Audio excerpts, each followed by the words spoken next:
हर हर महादेव। मैया भवानी की जय।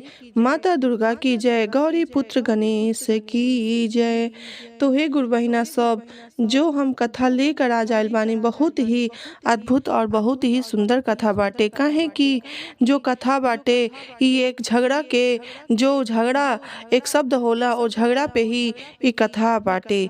ओ कथा के सुनला के बाद से शायद आप लोगन के घर में जो कभी भी झगड़ा हो जाला वो कभी होखे ना। हमार जो भी कथा बाटे वो सबसे एक ही चीज के लिए होला कि कभी भी हमार कथा सुन के अगर एक दूसरे के अंदर प्रेम ना होखे तो प्रेम बढ़ जा, और जेकरे घर में झगड़ा होत होखे तो झगड़ा बंद कर दे। कभी भी लड़ाई झगड़ा नहीं करे के चाही। काहे कि केहू के जो कहल जाला केहू के सिखौला पे कभी भी पेड़ के ऊपर ना चढ़े के चाही। जो कहल जाला भोजपुरी में कि केहू के सिखौले से तरकुले के ऊपर ना चढ़े के चाही। तो आई अब आज हम वैसे ही एक कथा लेकर आइल बानी जो झगड़ा पे ही टिकल बाटे, और पूरा अंत तक जरूर एक कथा के सुनम। काहे कि आधा अधूरा सुनला से शंकर भगवान के कथा के अपमान होला, और जो अंत तक सुनम तो शंकर भगवान के आशीर्वाद आप लोग के ऊपर हमेशा सदैव बनल रही। तो ये गुरु बहिना सब, जो कथा बाटे बहुत ही सुंदर बाटे, एक अंत तक जरूर सुनम। तो आई अब कथा के शुरू करतनी, और उससे पहले आप लोगन से एक विनती बाटे कि अगर हमार कथा आप लोगन के पसंद आवे तो चैनल और जो कथा बाटे ओके लाइक एंड सब्सक्राइब जरूर करम, और ज़्यादा से ज़्यादा शेयर जरूर करम। तो आई गुरु बहिना सब, जो कथा बाटे ओके अब हम शुरू करतनी। एक सास पतोह रहल लोग, एक सास पतोह रहल लोग। सास जो रहली बहुत ही सुंदर रहली, बहुत ही गुणवान रहली, और जो कहल जाला एकदम सीधा साधा भोला भाला रहली। कभी भी केहू से लड़ाई झगड़ा ना करें। लेकिन जो कहल जाला कि केहू केहू रहेला अगल बगल चाहे गांव में चाहे कहीं भी, कि चलो अपने घर में अगर अशांति बा तो अगलों के घर में यानी कि दूसरों के घर में भी हम अशांति फैला दी। वैसे ही कुछ आदमी रहे ने हर जगह। ओही तरह ओ जो सास रहली उनकर ओ गांव में उहो एक ठो मेहरारू रहली। उ हमेशा उनके सास के देख के जरे, जो सास पतोही रहल लोग दोनों जाने उन्हीं के देख के जरे कि देखा ने हमरे घर में हमेशा सुबह से लेकर शाम तक लड़ाई झगड़ा होला। हमार पतोहिया हे तर बोल देवेले, हमार पतोहिया वो तर बोल देवेले हमेशा, कि चला जितना जने बा लोग सब जने हमसे झगड़वे करेला लोग। लेकिन इनका एगो पतोही बाटे, लेकिन कभी भी आज तक घर में से कोनो चीज सुनाई ना देवल। इतना दिन हो गए यानी कि साल डेढ़ साल हो गल शादी के, लेकिन आज तक कभी भी वो अपने सास से झगड़ा ना कैली। आ ना ई जो बुढ़िया बाटे ई अपने पतोहिए से, कि दोनों में का ऐसन बाटे कि जो ये दोनों में ऐसन पटता। उ जो बुढ़िया रहली देख देख जरत रहली, उ हमेशा अपने मन में यह सोचे। तो सोचत का बाली एक दिन कि चल आज इनके घरे चल तनी, और उनका जो पतोहिया बाटे ओके चढ़ा देम, उनके ऐसे ही चढ़ा देम। और चढ़ौला से हो सके उ लड़ाई झगड़ा अपने सास से करें, चाहे बुढ़िया जो बाटे उहे करे अपने पतोहे से।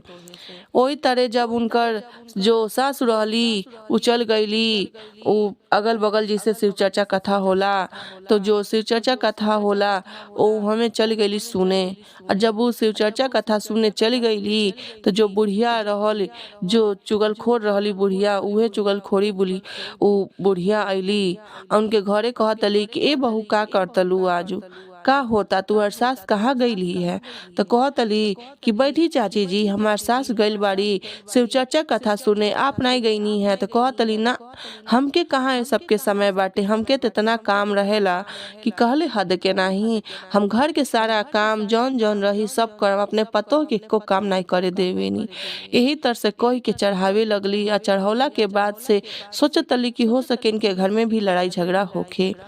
तो कहतली कि सुने नी कि तुहरा में आज तुहर सास में बड़ी पटेला। तो कहतली हाँ कहे नहीं पटी, हमार मम्मी जी हमके कबो कुछ कहे नी ना, और हमो गलती कर देवे नी, चाहे वो कुछ कबो हो जाला तो हम वहाँ के ना कहे नी और वो हमें के ना कहे नी। तो बताइए में झगड़ा कैसे होई।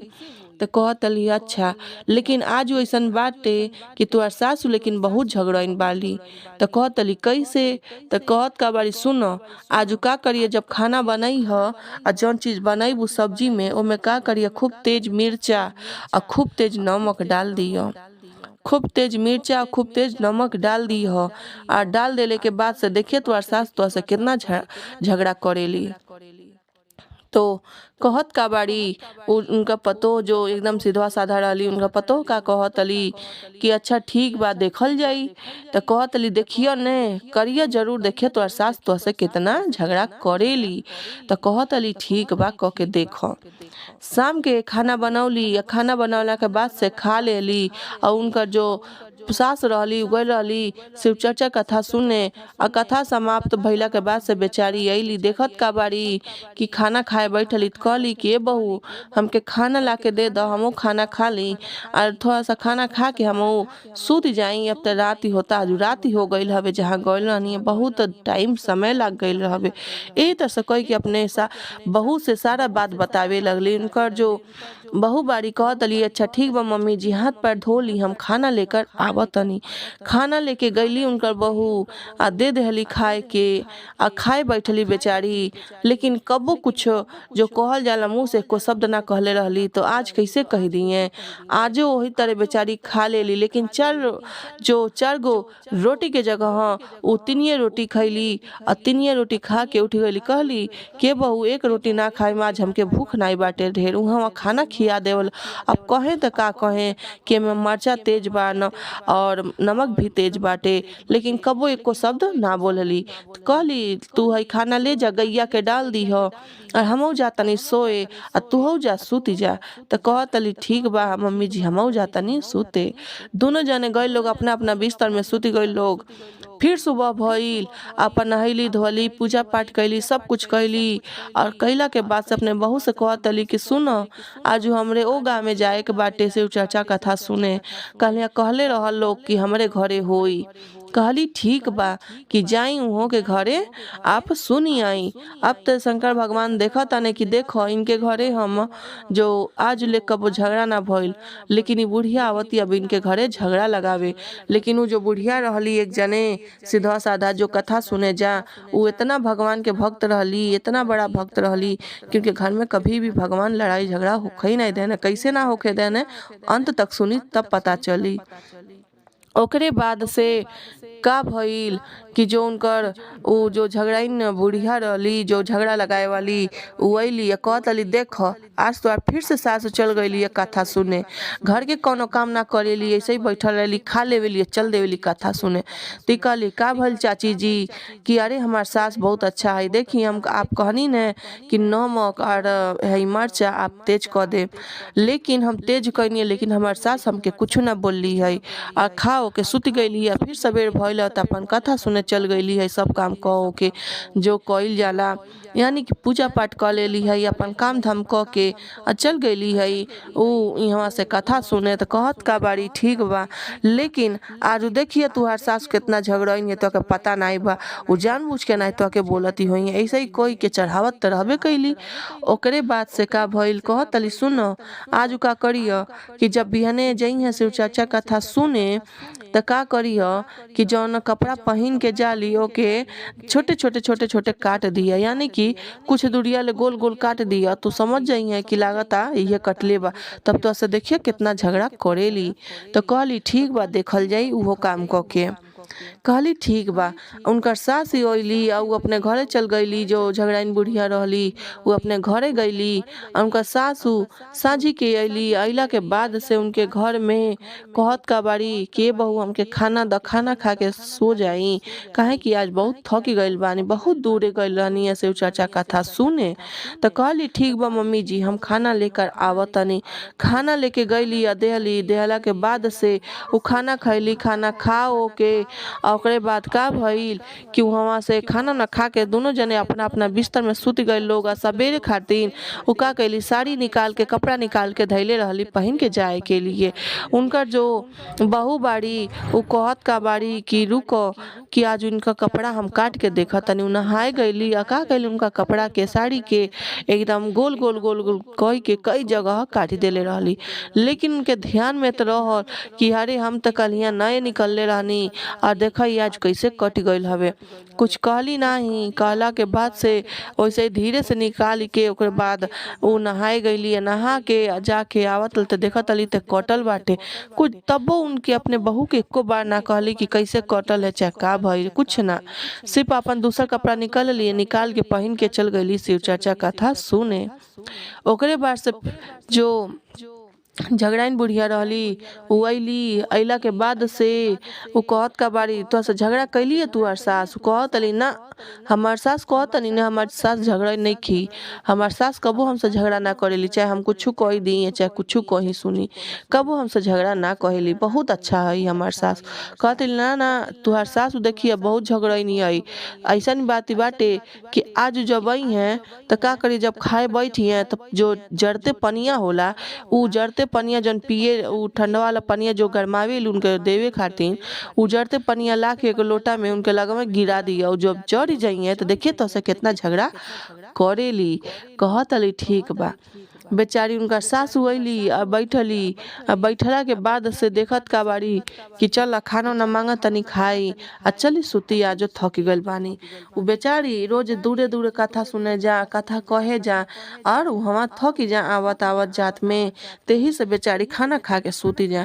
कहतली के बहू खाना लेके आवा, खाना लेके गईली। आ का कैली गरम पानी जन पिएली उ पानी लेके गईली। और जड़ते जन लोटवा में पनिया ले ले रहली अलग से उ लेके जाके उनके चौकिए पे ले जाके एकदम गिरा देली। उनका पैरवा थोड़ा जड़ गईल, लेकिन उनका सास जो रहली एको बार ना कहली कि बहू कैसे गिरल है। बस कहतली का कैलू है आ कैसे हथवा तो छूटल है। इतने बतिया कह के ओकरे बाद से कहतल अच्छा ठीक बा जा है दवाई ले आओ, हम अपने पैर में लगानी थोड़ा सा जल गईल बानी। उ अपने सासू के लगली सेवा करे करीब बा हमार सासू जल गईली। एको बेर कुछ कहली नहीं है कि पनिया गिरल है, डटबो नहीं कैली, कुछ बोलबो ना। कितना अच्छा बाड़ी। जब चौथा दिने उनकर सासू चल गईली शिव चर्चा कथा सुने तो जो झगड़ाइन बुढ़िया रहली ताकते रहली। आ ताकत ताकत अली कहतली कि तुहार सासू देखो झगड़ा कैली है ने। तो कहतली ना हमार सास तनको झगड़ा ना कैली और ना। तो कहतली कि कैसे हो गईल हवे, कैसे गिरल, तू नहीं ना जड़लू है। तो देखी हम जड़ल नहीं बानी या कहीं कुछ नहीं के भइल, उल्टा हमार सासू जड़ गईली। उनका पैरवा में थोड़ा सा झाला पड़ गईल बा, हाथों में झाला पड़ गईल बाटे, लेकिन एको बेर ना करे ए बुढ़िया भाग जो यहाँ से भाग जो नहीं तो के मार के हम यहाँ से लखेत दे।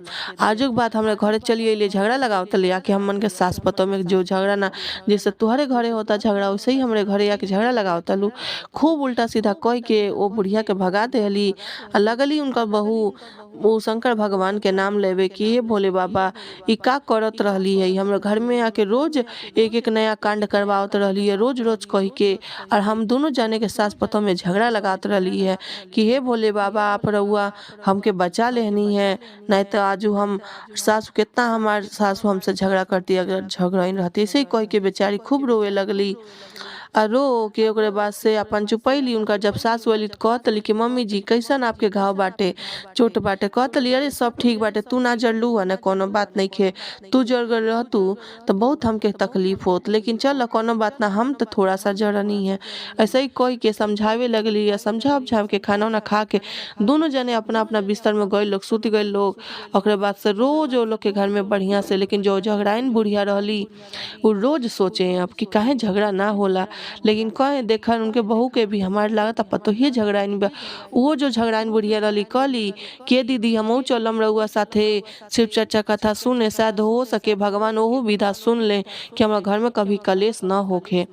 तेई से कहल जाला भगवान के जहाँ नाम कथा होला कभी भी ओके अनदेखा ना करे के चाहिए, ओके सुने के जरूर चाहिए। अगर हमार कथा आप लोगन के पसंद आइल होखे तो चैनल के सब्सक्राइब एंड लाइक ज़्यादा से ज़्यादा शेयर जरूर करम। धन्यवाद।